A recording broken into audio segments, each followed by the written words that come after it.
بسم اللہ الرحمن الرحیم۔ السلام علیکم ورحمۃ اللہ وبرکاتہ۔ روحانی ٹی وی چینل سے آپ کو خوش آمدید کہتے ہیں، آپ کو ویلکم کرتے ہیں اس نئی ویڈیو میں۔ آج کی ویڈیو کون سے روزے پر پورا اجر کا وعدہ اللہ تعالیٰ نے فرمایا ہے۔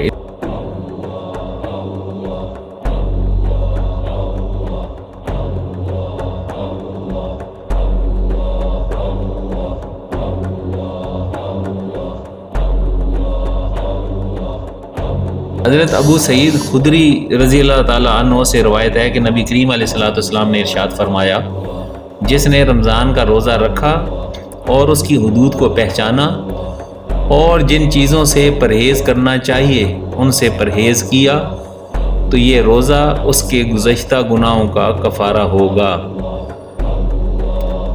اس حدیث مبارکہ کو صحیح ابن حبان اور بہقی نے روایت کیا ہے، یعنی کھانے پینے سے رکنے کے ساتھ ساتھ برے اعمال سے بھی رکا جائے اور منہ کے روزے کے ساتھ ساتھ دوسرے اعضاء کا بھی روزہ ہونا ضروری ہے۔